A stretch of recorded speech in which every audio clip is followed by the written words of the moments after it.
ಓಂ ಶ್ರೀ ಗುರುಭ್ಯೋ ನಮಃ.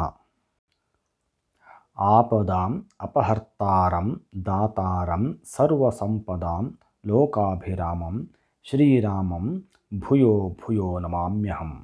10 ದಿಕ್ಕುಗಳಿಗೆ ರಥವನ್ನು ಓಡಿಸುವಂತನಾಗಿ ದಶರಥ ಎಂಬ ಹೆಸರು ಪಡೆದು ಯಾರಿಂದಲೂ ಯುದ್ಧ ಮಾಡಿ ಗೆಲ್ಲಲಾಗದ ಅಯೋಧ್ಯ ರಾಜ್ಯದ ರಾಜನಾಗಿ ಸಾವಿರಾರು ವರ್ಷ ಆಳಿದ ರಾಜ ದಶರಥನಿಗೆ ಮಕ್ಕಳಿಲ್ಲ ಎಂಬ ಚಿಂತೆ ಕಾಡುತ್ತಿತ್ತು.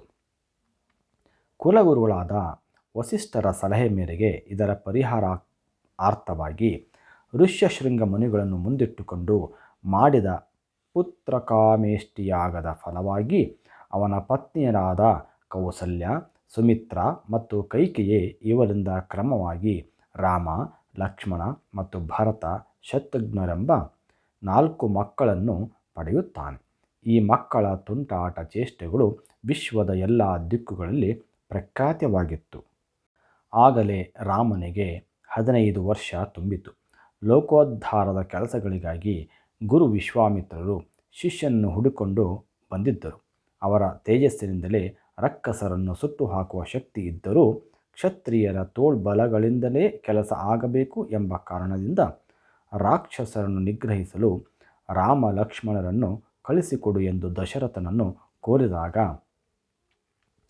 ನನ್ನ ಪ್ರಾಣ ಹೋದರೂ ಪರವಾಗಿಲ್ಲ, ನಾನೇ ಬಂದು ರಾಕ್ಷಸರನ್ನು ನಿಗ್ರಹಿಸಿ ಯಜ್ಞ ಕಾರ್ಯಕ್ಕೆ ಅನುಕೂಲ ಮಾಡಿಕೊಡುತ್ತೇನೆ ಎಂದನು. ಅದಕ್ಕೆ ವಿಶ್ವಾಮಿತ್ರರು, ಪ್ರಾಣ ಕೊಟ್ಟು ಯಜ್ಞ ಕಾರ್ಯ ಉಳಿಸುವುದಲ್ಲ, ರಾಕ್ಷಸರ ಪ್ರಾಣ ತೆಗೆದು ಯಜ್ಞ ಮುಂದುವರಿಯಬೇಕು. ಆದುದರಿಂದ ರಾಮ ಲಕ್ಷ್ಮಣರನ್ನು ಕಳುಹಿಸು ಎಂದರು. ಈಗ ವಸಿಷ್ಠರು ಮುಂದೆ ಬಂದು, ಮಹಾರಾಜ, ರಾಮನನ್ನು ಕಳಿಸಲು ಹಿಂದೇಟು ಹಾಕಬೇಡ. ವಿಶ್ವಾಮಿತ್ರರು ಮಹಾ ತಪಸ್ವಿಗಳು. ಇವರೊಂದಿಗೆ ರಾಮನನ್ನು ಕಳಿಸುವುದು ತುಂಬ ಸಾರ್ಥಕ್ಯವಿದೆ. ಹಾಗಾಗಿ ಕಳಿಸಿಕೊಡು ಎಂದು ಹೇಳಿದಾಗ ವಿಶ್ವಾಮಿತ್ರರ ಜೊತೆ ರಾಮ ಲಕ್ಷ್ಮಣರನ್ನು ಒಲ್ಲದ ಮನಸ್ಸಿನಿಂದ ಕಳಿಸಿದನು. ರಾಮ ಲಕ್ಷ್ಮಣರಿಗೆ ಬೇಸರವಾಗದಂತೆ ದಾರಿಯುದ್ದಕ್ಕೂ ಅನೇಕ ತೀರ್ಥಕ್ಷೇತ್ರ ಪರಿಚಯ ಹಾಗೂ ಸ್ಥಳ ಮಹಿಮೆಗಳನ್ನು ಹೇಳುತ್ತಾ ಸಾಗಿದರು. ರಾಮ ಲಕ್ಷ್ಮಣರು ಕೇಳಿದ ಪ್ರಶ್ನೆಗೆ ಉತ್ತರಿಸುತ್ತಾ, ಅಲ್ಲಲ್ಲಿ ಪ್ರಶ್ನೆಗಳನ್ನು ಕೇಳುತ್ತಾ ಉತ್ತರಗಳನ್ನು ಪಡೆಯುವುದು, ಗೊತ್ತಿಲ್ಲದೆ ಇರುವುದನ್ನು ವಿವರಿಸುವುದು, ಹೀಗೆ ವಿಶ್ವಾಮಿತ್ರರಿಂದ ಒಳ್ಳೆಯ ಶಿಕ್ಷಣ ಸಿಗುತ್ತಿತ್ತು. ಈ ರೀತಿ ಕಲಿಯುವ ಶಿಕ್ಷಣದಿಂದಾಗಿ ಒಳ್ಳೆಯ ವ್ಯಕ್ತಿತ್ವ ದೊರೆಯುತ್ತದೆ. ಮುಂದೆ ಸಾಗಿದಂತೆ ರಾಮ ಲಕ್ಷ್ಮಣರು ತಾಟಕಿ ಮುಂತಾದ ರಾಕ್ಷಸರನ್ನು ಕೊಂದು ಹಾಕಿದರು. ಹೋಗುತ್ತಿರುವಾಗ ದಾರಿಯಲ್ಲಿ ಒಂದು ಘಟನೆ ನಡೆಯುತ್ತದೆ. ಗೌತಮರ ಶಾಪದಿಂದ ಕಲ್ಲಾದ ಅಹಲ್ಯೆಯ ಶಾಪ ವಿಮೋಚನ ಮಾಡಿದ ರಾಮನು ಅಹಲ್ಯೆಯನ್ನು ಗೌತಮರೊಂದಿಗೆ ಒಂದು ಮಾಡಿದನು. ಒಂದು ಮಾಡುವುದು ರಾಮನ ವಿಶೇಷ ಗುಣವಾಗಿದೆ. ವಿಶ್ವಾಮಿತ್ರರು ರಾಮ ಲಕ್ಷ್ಮಣರಿಗೆ ಬಲ ಅತಿಬಲ ಎಂಬ ವಿದ್ಯೆ ಕೊಟ್ಟು ತಮ್ಮ ಶಾಸ್ತ್ರಾಸ್ತ್ರಗಳನ್ನೆಲ್ಲ ರಾಮನಿಗೆ ಧಾರೆ ಎರೆದರು. ದೇವರಾದ ರಾಮನು ಮಾನವನಾಗಿ ಅವತರಿಸಿ ಗುರುಗಳಿಂದ ಶಿಕ್ಷಣ ಪಡೆಯುವುದರ ಮೂಲಕ ಸಿದ್ಧಿಯನ್ನು ಪಡೆಯಬೇಕು ಎಂಬುದನ್ನು ಲೋಕಕ್ಕೆ ತೋರಿಸಿಕೊಟ್ಟನು. ಮಿಥಿಲಾ ನಗರದ ಜನಕನ ಆಸ್ಥಾನದಲ್ಲಿ ಸೀತಾ ಸ್ವಯಂವರ ಇದೆ ಎಂಬ ಸುದ್ದಿ ಕೇಳಿ ವಿಶ್ವಾಮಿತ್ರರು ರಾಮ ಲಕ್ಷ್ಮಣರನ್ನು ಕರೆದುಕೊಂಡು ಜನಕನ ಆಸ್ಥಾನಕ್ಕೆ ಹೊರಟರು.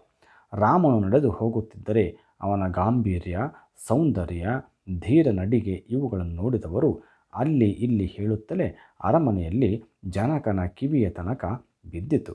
ತಾನು ಬಯಸಿದಂಥ ಭಾಗ್ಯ ತನ್ನ ಮನೆ ಬಾಗಿಲಿಗೆ ಬರುತ್ತಿದೆ ಎಂದು ಜನಕನು ಆನಂದಗೊಂಡನು. ಅವರನ್ನು ಸ್ವಾಗತಿಸಲು ಮೆರವಣಿಗೆಯೊಂದಿಗೆ ತಾನೇ ಮುಂದೆ ನಿಂತು ಅವರ ಬರುವಿಕೆಗಾಗಿ ಕಾಯುತ್ತಿದ್ದನು. ರಾಮನ ಚೆಲುವನ್ನು ಕಣ್ತುಂಬಿಕೊಳ್ಳಲು ಜನಸ್ತೋಮವೇ ನೆರೆದಿತ್ತು.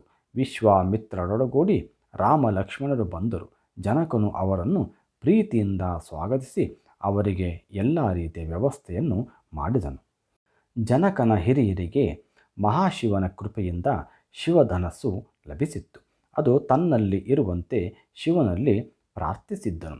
ಹೀಗಾಗಿ ಶಿವಧನಸ್ಸು ಜನಕನ ಅರಮನೆಯಲ್ಲಿಯೇ ಇತ್ತು.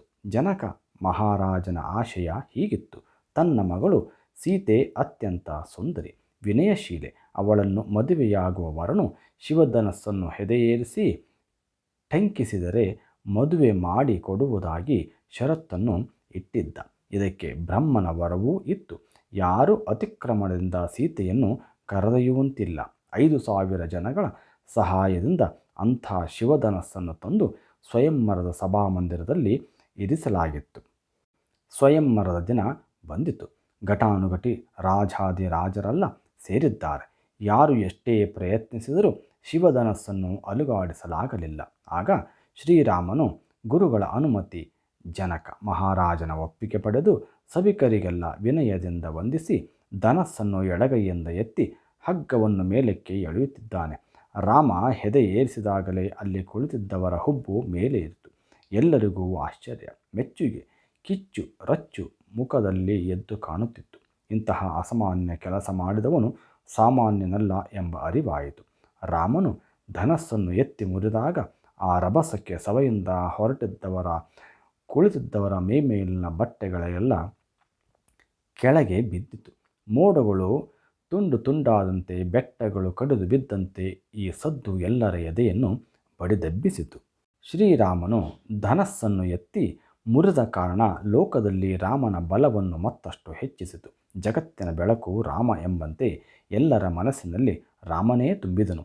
ಜನಕನು ಸಂತೋಷಗೊಂಡನು. ಕಮಲ ಪುಷ್ಪದ ವರಮಾಲೆಯನ್ನು ಹಿಡಿದು ಬಂದ ಸೀತೆ ರಾಮಚಂದ್ರನ ಕೊರಳಿಗೆ ಹಾರ ಹಾಕಿದಳು. ರಾಮನ ಕಣ್ಣಲ್ಲಿ ಕಣ್ಣಿಟ್ಟು ಅವನನ್ನೇ ಸೀತೆ ನಾಚಿಕೆಯಿಂದ ನೋಡಿ, ಇನ್ನು ಮುಂದೆ ನಾನು ನಿನ್ನವಳು ಎಂಬುದನ್ನು ತಿಳಿಸಿದಳು. ರಾಮನು ಸಹ ನಕ್ಕು, ನೀನು ಎಂದಿಗೂ ನನ್ನವಳು ಎಂದು ನಗುತ್ತಾ ಕಣ್ಣಿನಿಂದಲೇ ಹೇಳಿದ. ಈ ಕಣ್ಣಿನ ಮಾತುಗಳನ್ನು ವಿಶ್ವಾಮಿತ್ರ ಜನಕರು ಗಮನಿಸಿ ತಮ್ಮ ಬದುಕು ಸಾರ್ಥಕವಾಯಿತೆಂದುಕೊಂಡು ಆನಂದ ಬಾಷ್ಪ ಸುರಿಸಿದರು. ಇಡೀ ಲೋಕವೇ ಕಾಯುತ್ತಿದ್ದ ರಾಮ ಸೀತೆಯರ ಸ್ವಯಂವರ ಮುಗಿಯಿತು. ಈಗ ಜನಕ ಮಹಾರಾಜನು ವಿಶ್ವಾಮಿತ್ರರಲ್ಲಿ ಮದುವೆ ಪ್ರಸ್ತಾಪ ಎತ್ತಿದಾಗ ರಾಮನು ಮುಂದೆ ಬಂದು, ನನ್ನ ಹಿರಿಯರೆಲ್ಲ ಬರಬೇಕು, ತಂದೆ ತಾಯಿಗಳಿದ್ದರೆ ಮಾತ್ರ ಮದುವೆ ಕಾರ್ಯ ಪೂರ್ಣತೆಯನ್ನು ಕಾಣುವುದು ಎಂದನು. ವಿಶ್ವಾಮಿತ್ರರದು ಇದೇ ಅಭಿಪ್ರಾಯವಾಗಿತ್ತು. ಜನಕನನ್ನು ಕುರಿತು, ನಿನಗೆ ಇನ್ನೂ ಒಬ್ಬ ಮಗಳಿದ್ದಾಳೆ, ಅಲ್ಲದೆ ಇಕ್ಷುಮತಿ ತೀರದ ಸಾಂಕಶ ದೇಶದ ನಿನ್ನ ತಮ್ಮ ಕುಶಧ್ವಜ ರಾಜನಿಗೂ 2 ಮಕ್ಕಳಿದ್ದಾರೆ. ಅವರನ್ನು ಕರೆತಂದು ಒಂದೇ ಮಂಟಪದಲ್ಲಿ ಫಲ್ಗುಣಿ ನಕ್ಷತ್ರ ಕೂಡುವ ಸಮಯದಲ್ಲಿ ಎಲ್ಲರ ಮದುವೆಯನ್ನು ಮಾಡಿದರೆ ಒಳ್ಳೆಯದಾಗುತ್ತದೆ ಎಂದು ವಿಶ್ವಾಮಿತ್ರರು ಹೇಳಿದರು. ದಶರಥ ಹಾಗೂ ಅವನ ಪರಿವಾರದವರನ್ನು ಕರೆತರಲು ಶೀಘ್ರವಾಗಿ ಓಡುವ ಕುದುರೆಗಳನ್ನು ಸಿದ್ಧಪಡಿಸಿ ದೂತರನ್ನು ಕಳಿಸಿದರು. ರಾಮನ ಯೋಚನೆಯಲ್ಲಿಯೇ ಕಳೆಯುತ್ತಿದ್ದ ದಶರಥನಿಗೆ ರಾಮನ ಕಲ್ಯಾಣದ ವಿಷಯ ಮನಸ್ಸಿಗೆ ಆನಂದ ತಂದಿತು. ಸಕುಟುಂಬ ಪರಿವಾರದ ಸಮೇತ ಮಿಥಿಲಾ ಪಟ್ಟಣಕ್ಕೆ ಬಂದನು. ಗೌತಮರು ಮತ್ತು ಅಹಲ್ಯೆಯನ್ನು ಒಂದು ಮಾಡಿದ ರಾಮನ ಮೇಲಿನ ಕೃತಜ್ಞತೆಯಿಂದ ಗೌತಮರ ಮಗ ಶತಾನಂದರು ದಶರಥನ ಪರಿವಾರವನ್ನು ಸ್ವಾಗತಿಸಲು ಸಂತೋಷದಿಂದ ಕಾದಿದ್ದರು. ಸೀತಾರಾಮಚಂದ್ರರ ವಿವಾಹದ ಸಂಪೂರ್ಣ ಜವಾಬ್ದಾರಿಯನ್ನು ತಾವೇ ವಹಿಸಿದ್ದರು. ಮದುವೆಯ ಮಂಗಳ ಕಾರ್ಯವನ್ನು ನೆರವೇರಿಸುವ ಸೂತ್ರವನ್ನು ತಾವು ನಡೆಸಿಕೊಡುತ್ತೇವೆಂದು ಕುಲ ಪುರೋಹಿತರಾದ ವಶಿಷ್ಠರು ವಿಶ್ವಾಮಿತ್ರರಲ್ಲಿ ಕೇಳಿದಾಗ, ನೀವು ಕುಲಪುರೋಹಿತರು, ಇದನ್ನು ನೀವೇ ಮಾಡಬೇಕು ಎಂದು ವಿಶ್ವಾಮಿತ್ರರಿಗೆ ಅನುಮತಿ ಕೊಟ್ಟರು. ಹೀಗೆ ಒಬ್ಬರಿಗೊಬ್ಬರು ಗೌರವಿಸುವ ಸಂಪ್ರದಾಯ ಅಂದಿನದಾಗಿತ್ತು. ಋಷಿ ಮುನಿಗಳಿಗೆ ಹಾಗೂ ದಶರಥನ ಪರಿವಾರದವರಿಗೆ ಜನಕ ಮಹಾರಾಜ ಮತ್ತೊಮ್ಮೆ ವಂದಿಸಿದನು. ಅವರಿಗೆಲ್ಲ ಅರ್ಘ್ಯಪಾದ್ಯಾದಿಗಳನ್ನಿತ್ತು ಆಸನದ ವ್ಯವಸ್ಥೆ ಮತ್ತು ಮಧುಪರ್ಕವನ್ನು ಕೊಟ್ಟು ವಸ್ತ್ರೋಪಚಾರ, ಉಳಿಯುವ ವ್ಯವಸ್ಥೆಗಳು, ಹೀಗೆ ಎಲ್ಲವನ್ನು ದಶರಥನ ಪರಿವಾರಕ್ಕೆ ಲೋಪ ಬರದಂತೆ ಅತಿಥಿ ಸತ್ಕಾರವನ್ನು ಮಾಡಿದನು. ಧರ್ಮ ಸಂಭಾಳಿಸುವುದನ್ನು ಮತ್ತು ಆತಿಥ್ಯ ಮಾಡುವುದನ್ನು ಜನಕನಿಂದ ತಿಳಿಯಬೇಕು ಎಂದು ದಶರಥ ಮತ್ತು ವಸಿಷ್ಠರು ಹೊಗಳಿದರು. ಜನಕನ ತಮ್ಮ ಕುಶಧ್ವಜನ ಮಕ್ಕಳು ಶ್ರುತಿ, ಕೀರ್ತಿ, ಮಾಂಡವಿಯರು ಬರುತ್ತಲೇ ಪರಸ್ಪರರ ಪರಿಚಯ ಮಾಡಿಸಿದರು. ಜನಕನ ಮೂಲ ಹೆಸರು ಸೀರಧ್ವಜ. ಜನಕ ಎನ್ನುವುದು ಪರಂಪರೆಯಿಂದ ಬಂದ ಹೆಸರು. ಸೀರಧ್ವಜ ಯಜ್ಞ ನಡೆಸುವುದಕ್ಕಾಗಿ ಹೊಲವನ್ನು ಅಗೆಯುತ್ತಿದ್ದಾಗ ಮಧ್ಯದಿಂದ ಮೇಲೆದ್ದು ಬಂದವಳು ಸೀತೆ. ಪುಟ್ಟ ಮಗು ಆದ್ದರಿಂದ ಅಯೋನಿಜೆ ಎನಿಸಿದಳು. ಸೀರಥ ಹಜಾತ ಅಂದರೆ ಸೀರಧ್ವಜನ ಮಗಳು ಸೀತೆ ಆದಳು. ಇವಳ ಜೊತೆ ಜನಕನ ಇನ್ನೊಬ್ಬ ಪುತ್ರಿ ಊರ್ಮಿಳೆ. ಸೀತಾರಾಮರ ಕಲ್ಯಾಣದ ಜೊತೆಯಲ್ಲಿ ಲಕ್ಷ್ಮಣನಿಗೆ ಊರ್ಮಿಳೆ, ಭರತನಿಗೆ ಮಾಂಡವಿ ಮತ್ತು ಶತ್ರುಘ್ನನಿಗೆ ಶ್ರುತಿಕೀರ್ತಿಯನ್ನು ಕೊಟ್ಟು ಅದ್ಧೂರಿಯಾಗಿ ವಿವಾಹದ ವಿಧಿವಿಧಾನಗಳನ್ನು ವಿಶ್ವಾಮಿತ್ರರು ವಸಿಷ್ಠರ ಸಮ್ಮುಖದಲ್ಲಿ ನೆರವೇರಿಸಿದರು. ಅಗ್ನಿಯನ್ನು ಪ್ರತಿಷ್ಠಾಪಿಸಿ ದೇವತೆಗಳನ್ನು ಆಹ್ವಾನಿಸಿ ಗೌರಿ ಪೂಜೆ, ಧಾರೆ, ಲಾಜಾಹೋಮ ಮಂತ್ರಪೂರ್ವಕವಾಗಿ ಹೆಬ್ಬೆರಳನ್ನು ಹಿಡಿದು ಹೋಮದ ಸುತ್ತ 7 ಹೆಜ್ಜೆಗಳನ್ನಿಟ್ಟು ಹೋಮ ಮುಗಿಯುವ ತನಕ ಹೆಬ್ಬೆರಳು ಹಿಡಿದಿರುವುದು ಇದೇ ಪಾಣಿಗ್ರಹಣ. ಅಗ್ನಿಸಾಕ್ಷಿಯಾಗಿ ಹಿರಿಯರ ಸಮ್ಮುಖದಲ್ಲಿ ಬದುಕಿನುದ್ದಕ್ಕೂ ಒಬ್ಬರನ್ನೊಬ್ಬರು ಬಿಡುವುದಿಲ್ಲ ಎಂಬುದೇ ಇದರ ಅರ್ಥ. ಲೋಕೋತ್ತರವಾದ ಪುಣ್ಯಗಳನ್ನು ಪಡೆದುಕೊಂಡವರು, ಮಂತ್ರಗಳಿಂದ ದೇವರನ್ನು ಕಂಡವರು ವಿಶ್ವಾಮಿತ್ರರು ಮತ್ತು ವಸಿಷ್ಠರು. ಈ ಮುನಿಪುಂಗವರು ಮಂಗಳ ಕಾರ್ಯದಲ್ಲಿ ಸಾಕ್ಷಿಯಾಗಿದ್ದು ಸೀತಾರಾಮರ ಕಲ್ಯಾಣವನ್ನು ಹಾಗೂ ದಶರಥನ ಎಲ್ಲ ಮಕ್ಕಳ ಮಂಗಳಕರವಾದ ಕಲ್ಯಾಣವನ್ನು ನೆರವೇರಿಸಿದರು. ಇಂತಹ ಮಹಾಮಹಿಮೆಯುಳ್ಳ ಋಷಿಮುನಿಗಳಿಗೆ ಜನಕ ಮಹಾರಾಜನು ಕೈಮುಗಿದು ನಾನೇ ಭಾಗ್ಯವಂತ ಎಂದು ಕೃತಜ್ಞತೆಯಿಂದ ಧನ್ಯವಾದಗಳನ್ನು ಅರ್ಪಿಸಿದನು. ವಿವಾಹದ ವಿಧಿವಿಧಾನಗಳನ್ನೆಲ್ಲ ಮುಗಿದವು. ತನ್ನ ಸಂಪತ್ತಿನ ಬಹುಪಾಲನ್ನು ಆನೆ, ಕುದುರೆ, ಒಂಟೆಗಳ ಮೇಲೆ ಪೇರಿಸಿ ಕೊಡುವ ಮೂಲಕ ಜನಕನು ದಶರಥನಿಗೆ ಅನೇಕಾನೇಕ ಕಾಣಿಕೆ ಕೊಟ್ಟು ಗೌರವಿಸಿದನು. ಲೋಕೋತ್ತರವಾದ ಹೆಣ್ಣು ಮಗಳನ್ನು ಲೋಕೋತ್ತರನಾದ ಪುರುಷ ಶ್ರೀರಾಮಚಂದ್ರನಿಗೆ ಕೊಟ್ಟು ಕಲ್ಯಾಣ ಮಾಡಿದ್ದು ನನ್ನ ಜನ್ಮ ಜನ್ಮಾಂತರದ ಭಾಗ್ಯ ಎಂದು ಭಾವಿಸಿ ಅವರೆಲ್ಲರನ್ನೂ ಪ್ರೀತಿಯಿಂದ ಬೀಳ್ಕೊಟ್ಟನು. ಈ ರೀತಿಯಾಗಿ ಲೋಕವು ಹಿಂದೆಂದು ಕಾಣದ, ಮುಂದೆ ಸಿಗದಂಥ ಅಂದು ಸಮುದ್ರ ಮಂಥನದಲ್ಲಿ ಲಕ್ಷ್ಮೀನಾರಾಯಣನನ್ನು ಸೇರಿಕೊಂಡಂತೆ ಮೋಡದ ಮರೆಯಲ್ಲಿ ನಿಂತು ನೋಡುತ್ತಿದ್ದ ದೇವತೆಗಳು ಸೀತಾರಾಮರ ಕಲ್ಯಾಣವನ್ನು ಕಣ್ತುಂಬ ನೋಡಿ ಸಾಕ್ಷಿಯಾದರು. ಮಂಗಳಪ್ರದವಾದ ಸೀತಾರಾಮ ಕಲ್ಯಾಣ ಎಲ್ಲರ ಬದುಕಲ್ಲೂ ಮಂಗಳವನ್ನುಂಟು ಮಾಡಿತು.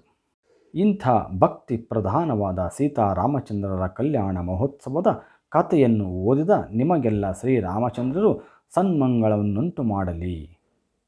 ಮಂಗಳಂ ಕೋಸಲೇಂದ್ರಾಯ ಮಹನೀಯ ಗುಣಾತ್ಮನೇ ಚಕ್ರವರ್ತಿ ತನುಜಾಯ ಸಾರ್ವಭೌಮಾಯ ಮಂಗಳಂ.